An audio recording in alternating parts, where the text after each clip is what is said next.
إِنَّا أَنزَلْنَاهُ قُرْآنًا عَرَبِيًّا لَعَلَّكُمْ تَعْقِلُونَ.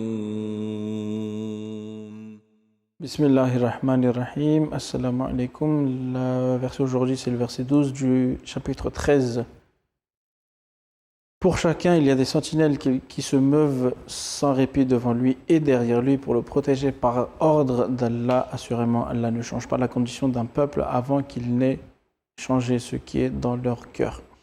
Et lorsqu'Allah décide d'un mauvais résultat pour un peuple, nul ne peut le repousser et ils ne peuvent avoir de protecteur en dehors de lui. Très bien. Question, s'il vous plaît. À qui s'adresse ce verset? On peut avoir le texte arabe, s'il vous plaît, le texte français, s'il vous plaît. Ce verset s'adresse au saint prophète sallallahu alayhi wa sallam. Enfin, c'est à propos du saint prophète sallallahu alayhi wa sallam et c'est à propos aussi de l'homme en général. Les sentinelles ici, dont il est mention, si on prend la première traduction, donc ou la première interprétation plutôt, qui est les mu'aqibat, donc les sentinelles qui sont derrière et devant pour protéger, c'est le saint prophète sallallahu alayhi wa sallam. À l'instar de... c'est comme on a des rois dans ce monde-là, sur le monde physique, mondain. Et ben ces rois, ils ont des protecteurs, des gardes du corps, etc. Une cour qui est proche à ces rois pour les conseiller, les protéger, etc. De cette même façon, le saint prophète sallallahu alayhi wa sallam, c'est un peu le roi de notre... C'est pas un peu, c'est vraiment le roi du monde spirituel. Et c'est pour ça qu'il a lui aussi des sentinelles donc, qui sont les prophètes, les sahaba, les compagnons du saint prophète sallallahu alayhi wa sallam, qui étaient là et qui donc, se meuvent sans répit, vraiment littéralement, se meuvent sans répit devant lui et derrière lui pour le protéger. Et puis, si on prend la deuxième interprétation, donc l'homme, effectivement, Dieu a mis des sentinelles qui se meuvent sans répit, jour et nuit, constamment, qui sont dans les anges, en fait. C'est les anges qui sont autour de nous, qui travaillent, et à chaque ange est attribué un ou plusieurs devoirs ou fonctions. Donc chaque ange fait son travail. Et puis on peut voir que par exemple, il y a dans l'air qu'on respire des virus ou des bactéries qui peuvent être nuisibles, mais les anges qui sont attribués à ces fonctions-là nous protègent des maladies. Et puis en général, on peut parler d'autres choses aussi, à part les bactéries, l'air qu'on respire, l'eau, la nourriture qu'on mange, la météo aussi, etc., etc. Donc voilà. Est-ce qu'il y a une autre question?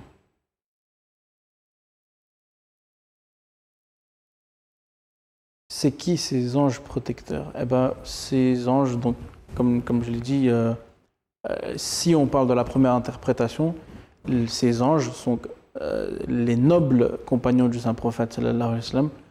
Et donc on a attribué ce terme les anges parce que c'était des personnes nobles qui étaient constamment autour du saint prophète sallallahu alayhi wa sallam et qui l'ont protégé par ordre d'Allah. Quand on voit que le prophète sallallahu alayhi wa sallam on l'a tenté de l'assassiner alors qu'il dormait, on a envoyé quelqu'un derrière lui lorsqu'il migrait de la Mecque vers Médine, on a tenté de l'empoisonner, on a tenté de l'assassiner, on a tenté par maintes et maintes reprises. Donc les sahaba étaient là-bas aussi pour empêcher ces choses d'arriver, et aussi les anges étaient là pour empêcher certaines choses d'arriver, et ça c'était par ordre d'Allah. Ici la deuxième interprétation, on prend l'homme en général, lahu mu'aqibatun, donc l'homme en général, et bien il y a des anges à qui on a attribué des fonctions. Donc on a des anges qui sont là pour faire bouger les nuages, par exemple, faire tomber la pluie, etc., etc. Il y a beaucoup de choses. Donc Dieu sait mieux qui a attribué quelle fonction. Si Allah ne change pas l'état d'un peuple, pourquoi y a-t-il des convertis? Très bonne question. Alors là, il y a deux éléments. C'est lorsqu'une personne se convertit, c'est une personne qui se convertit, et là, on parle d'un peuple. Donc là, on parle d'un peuple ou d'une façon de penser générale. Le peuple, pourquoi? Parce que c'est important, parce que le silence, c'est dangereux, parce que ça peut pousser la masse à suivre une mauvaise tendance ou une mauvaise chose. Donc on a d'un côté les représailles qui vont tomber sur le peuple parce que le peuple est silencieux vis-à-vis de certaines persécutions, par exemple, ou injustices. Mais ça ne veut pas dire que parmi tout le peuple, tout le monde est complètement pourri. Il y a des personnes qui sont bienveillantes, qui sont bonnes, sauf qu'elles ne sont pas influentes du tout. Donc Dieu guide qui il veut, comme il le veut. Et puis là, Allah parle de... Est-ce qu'on peut avoir la traduction, s'il vous plaît? Allah ne change pas l'état d'un peuple en général, sauf que, à part si ces personnes dans ce peuple-là réalisent que ce qu'ils font est mauvais, et puis en tant que peuple reviennent sur le droit chemin et se disent bon ben voilà, à partir de maintenant on va tous se rallier sur cette cause contre l'injustice et etc. Donc ça peut être n'importe quoi dans la société, un poison quelconque dans la société. La deuxième chose ici, c'est aussi que il y a plusieurs destins de Dieu qui sont en train de marcher en parallèle.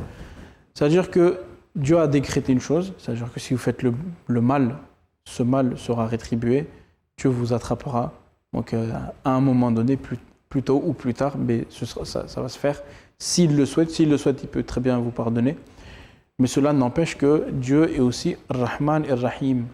Et c'est ces attributs qui sont constamment en vogue et qui travaillent sur les êtres humains. Donc Dieu a cette miséricorde pour l'être humain. Et puis si l'homme profite de cette miséricorde et ça donne un résultat positif, eh ben cette personne-là peut en sortir vainqueur.